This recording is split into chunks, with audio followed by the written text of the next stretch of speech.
So, Dehancer contacted me asking for making a review about that film emulation plane. Dehancer Pro is a third-party plugin for Davinci Resolve and other MLEs that allow you to enhance your videos by adding effects to make your videos look more like being shot on true film. Now, I want to make clear, I did not get paid for this review, but I was provided a free license for creating this video. In case you pull the trigger for purchase of Dehancer Pro using my promo code, I will receive a little commission. Anyway, Dehancer did not take any influence on my review of that product. So far from my testing, I can say that Dehancer Pro is a great film emulation plugin that you can use to either apply a filmic look to your footage from scratch or for adding that desirable final filmic touch to your existing grade. And worth to mention, it works also great when delivering for HDR, which you can see in all the footage I used in this video. If you want to learn more about the plugin and the behavior of traditional film, just visit the homepage. You will find tons of great material here. In this tutorial I will, together with you, create an HDR project in Davinci Resolve, grade it with Dehancer Pro and deliver the HDR footage. I will also guide you through all major settings in Dehancer Pro to create a nice Mediterranean Hollywood look. And at the end of this video, I will provide you a 10% discount code should you want to add Dehancer Pro to your arsenal as a filmmaker or colorist. Doesn't this sound great? Okay, let's jump into HDR grading fun.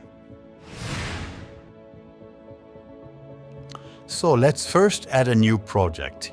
Therefore, you go to the very bottom right corner of Davinci Resolve and select the House button.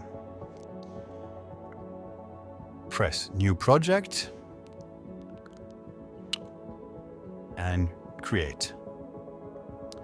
The second thing you want to do is to adjust the project settings for HDR delivery. So as we are in 4K, select Ultra HD. We are with 30 frames per second for most of the footage in this project. And we need to go, and this is very important for HDR delivery, to the Color Management tab. We select Davinci YRGB Color Managed. We deselect Automatic Color Management because we want to select HDR Davinci White Gamut Intermediate instead. We go for Output as Rec 2020 ST208 4000 nits, HDR mastering for 1000 nits, enable HDR 10 plus and HDR Vivid. And here we go. Our project is set up and ready for starting to add some footage and grade it with Dehancer Pro.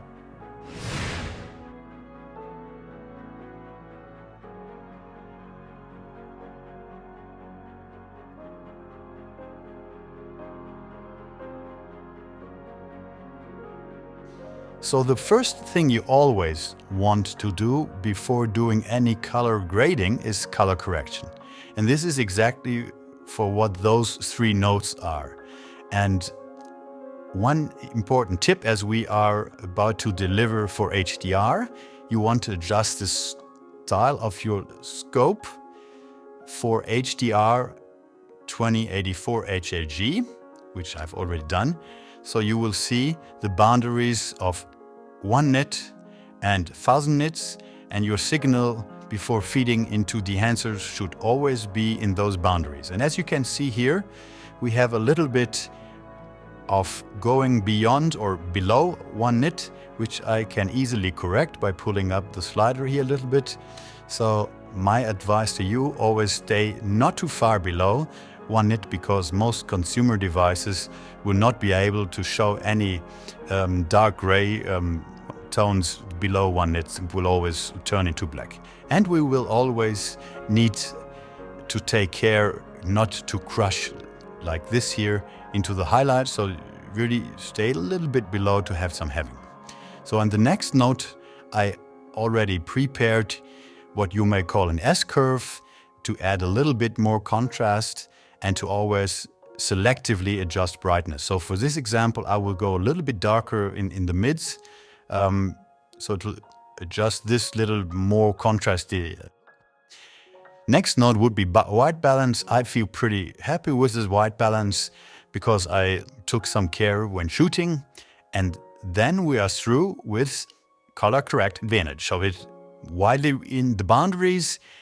It looks nice from the contrast. It looks nice from the white balance. So now we had a good corrected footage to go into the next step. Now let's get engaged with Dehancer. The node is still empty, as you can see. So we need to go to our effects library here and go to the very bottom. And here you see the plugin Dehancer Pro. We pull it over to the node and oops, what you see first looks terrible. To get rid of this ugly greenish look and this hefty grain, I strongly recommend that you first reset or disable all tools within Dehancer Pro by pressing the very bottom push button, and you see it looks immediately as if no dehancer has been switched on at all. The next thing you want to do is to increase the quality from normal to high, which may put some additional burden on your computer, but this prevents you from forgetting it later on. And then let's go completely up and do a next thing, which might be very handy, to press the option button at the same time doing electric and to collapse all those functions within Dehancer to make it easier to navigate. I know you guys are very eager to jump now right away into doing the color grading, but there's one more thing which is very important to do, which is namely to tell Dehancer Pro what is the color space it's receiving from the previous node in Davinci Resolve. And as we mentioned earlier, we work in Davinci White Gamut. We need to tell it. So we select here Davinci Resolve White Gamut Intermediate. And now we are done. Now I start with the grading. So I open typically 3 tabs at the same time because the functions behind those, in my understanding, have some strong interaction with each other, especially depending on the selected film stock. And let me enable all 3 of those and there will happen something. You see there comes this kind of greenish again, but we'll get rid of this very quickly. So we select, and I, based on my experience, select one Kodak film print, which I believe fits pretty well with HDR. And look, the colors are far nicer. Yes, we have a little bit reddish, but we can correct this later on. Okay, now back to grading. So film stock is selected, and another slider I always tend to apply is to give the colors a little bit more boost, especially with the color scheme I want to end up with, and you may even want to reduce it. This depends on your taste and also of the selected film stock. So I give it something in the 30s. The color separation is at 100 by nature, is fine, and the rest I leave. So the film compression is a very interesting function, which is also pre-populated, and this allows you to enhance or weaken the film compression that has been developed by the Dehancer team in correlation to the film stock. So with HDR delivery, I mostly bring it a little bit back so that I reduce the compression, and you can see it below in the scopes that the midsection goes a little bit up, so there is some kind of expanding. White pound is fine with me right now. Tomo range is also regarding compression I leave, but what I typically work on a little bit is improving the color density, where you see also, look how the colors change. Bring it up to 50 or so, or 60. And this is primarily about making vivid colors, so where there's a lot of color information, a little bit darker, which is exactly that what you find in true film material. The next function is the expand function. So this function allows you to restore contrast or bringing it back again, depending on what you have done in the functions before. So in our case, we are fine with the highlights. There's no clipping yet, but we have some kind of laser clipping in the lowlights because we are below 1 nit, as I mentioned earlier. So let's bring this down a little bit by adjusting the black point to lower values, and you see the picture also brightens a little bit, which is fine for the moment. The next section here in Dehancer Pro is the one I love most, and this is about film print emulation. Let's straight ahead go to the famous Kodak 2383, enable this, and bang, doesn't this look already great? Yes. And the power resides with the sliders. So what I typically do here is I bring down exposure a little bit. Look how the contrast improves. And don't worry about the scopes, we will fix this later, especially in the low lights. So I add also typically a little bit tonal contrast. Don't overdo it like here, which is probably far too much, but go a little bit to 13, 15, 17%. And again here you can boost the color density, which is similar to here, but it's a little bit different. It's done in the film print process, which is the second process in analog film development. So again, a little bit like in the 20s, 25. Saturation I typically leave at 100. And what you always want to check is the range limiter, which is pretty helpful in the highlights. But as we see here, we need to work on the lowlights. So this is the reason why I left the other functions open. So we go back to the expand tab and readjust the black point. Bring it up a little bit, now bring it down. So we bring back the lowlights so that they don't go far below 1 nit. Let's put it like this here and we are fine. Okay, so next thing is the color head. Function color head emulates pretty well what typically happened when exposing the film print material, which was in our case the Kodak 2383, from the film negative. And this is like checking picture by picture, so frame by frame, and by adding different colored pieces of glass in the light rays, you could give the whole film print a tint. And let's try it here with yellow. So let's enable the whole thing and let's go bring in, you can turn it to greenish yellows, or you can turn it into more blue. And as we said, we have some, probably some light tint here in our picture. Let's bring it up a little bit to yellow blue, and let's bring it here a little bit to the green, and we are fine. And let's bring down to cyan, and look, you can with very light movement completely change the picture and the style of the picture. And this was truly an art in ancient analog film times. Let's leave it for a moment as it is right now. The next tab is about probably one of the most hated, most discussed and most loved functions in Dehancer Pro, which is the film grain. So, and I have the suspicion that this comes from a misunderstanding of many out there. I found so many YouTubers who believe the more film grain you add to your material, the better it may look and the more cinematic others may judge this material. In my understanding, there is a simple rule of thumb. Number one, if you can watch and observe film grain watching your footage on the smartphone, it's far above what it should be. Rule number two, if you watch your movie on a large screen, like on your white home TV screen, you need to get yourself very close to the screen, and then you should be able to see some film grain. So then you have made a good choice. So what does this mean for us here? So let's switch it on, and you can see immediately, even on this little screen here, how it populates everything, especially in the sky, which I feel doesn't look very nice. So what I would recommend you is to start with selecting the finest grain of the pre-populated profiles, which is typically 65mm ISO 250. Which is still here, it's still pretty much visible, and if you watch this footage on a large screen, it's really disturbing. So now go in the second step to custom.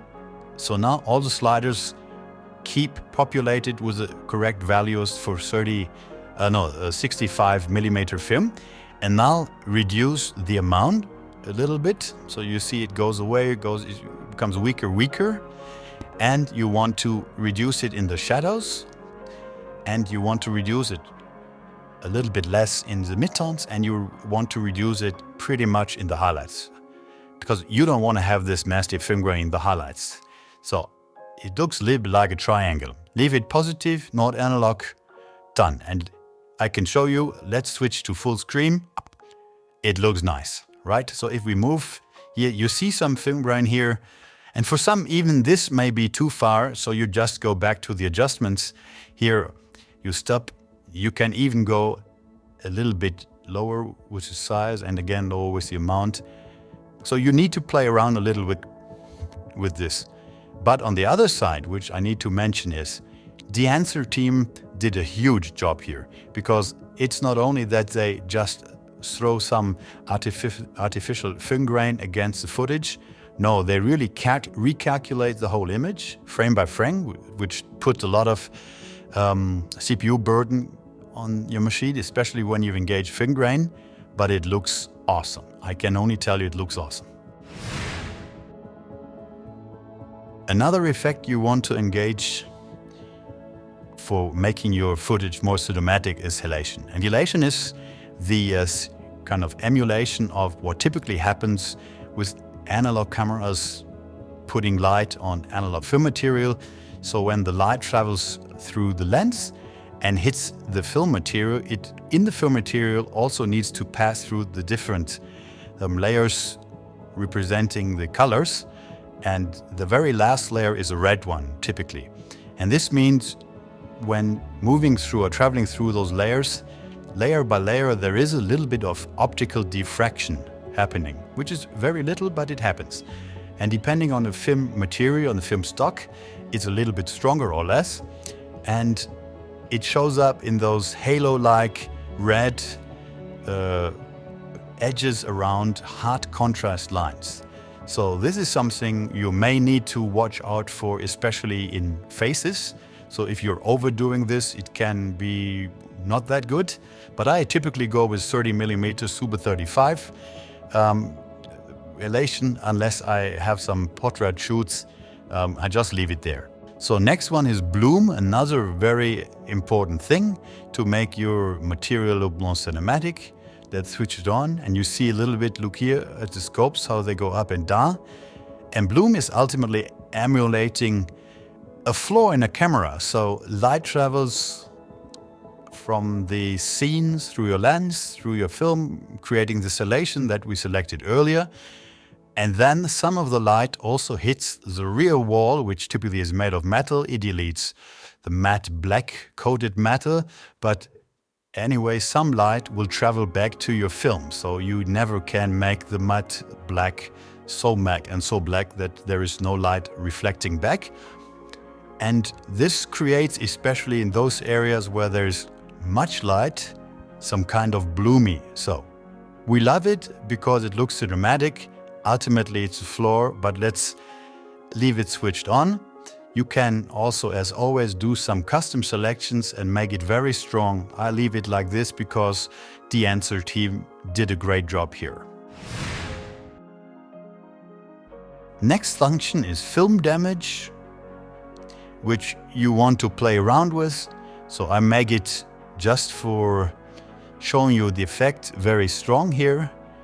Let's do some old stuff, 8mm Super 8, and let's play the footage, and you see a lot of scratches and imperfections showing up, which, depending on the material, can make it look really old, really ancient. With the next function called film brush, we can emulate the imperfection of the shutter mechanism, allowing more or less light than attenuated on your camera under shutter speed into your film. So it's kind of a little type of flickering, but it's not so annoying, so you can leave it on or switch it off. I sometimes select it upon taste and whether it fits the material or not. Now we come to the last function emulating camera and film imperfections, which is about gate weave. Gate weave function emulates the imperfections of the mechanical movement of film material through the camera, which is going a little bit, it can always move a little bit slightly to the right and to the left, or be a little bit faster or slower, depending on the transport mechanism of the camera. Anyway, it creates slightly moving sidewards and upwards. So, and as you see, if you engage it, the footage needs to drop in a little bit and crop out. So let's leave it on here for the moment.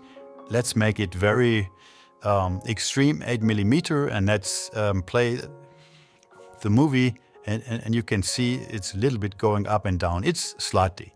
So, but in conjunction with all the other imperfections, it can really look very nice and make your movie look like it has been taken with a cinema camera of ancient ages. Okay, now that we have finished the grading, we need to deliver this project. I will leave the file with untitled. I already selected the directory where to store it. And let's go to the format. So QuickTime is a great format for delivery, but I would strongly recommend you to go for H.265 instead. And this is primarily not because it's about having smaller file sizes. It's about allowing for 10-bit delivery, and we need to select it in the later adjustment. I also embed the HDR metadata. Go for, you can select gamma PQ or HLG 1000 nits. I most time go for PQ. YouTube accepts both. And here is in the encoding profile, once we selected H.265, you can here select main 422. This is a 10-bit, which is really very handy for reducing color banding in deep blue skies. Then we go for data levels full, and we select force sizing to highest quality and force debayer to highest quality as well. And then let's go. Replace and start the render queue. And as you can see here, it renders on my machine, which is a MacBook Pro 16 inch with 16 GB of storage and an M2 Pro processor. I think it's a decent render speed. So my regular render nodes typically take about 4 frames per second, 3.5, depending on how many nodes I have engaged. So I believe Dehancer Pro is pretty decent regarding the overall performance. Another final comparison for our footage right out of camera and graded with only Dehancer Pro in Davinci Resolve. So I believe Dehancer Pro is a great plugin helping you to create that true film type look for your footage. And if you want to have a nice 10% discount, just use my promo code JOYDEHANCER, and for any questions, feel free to add those into the comments. Thanks for watching.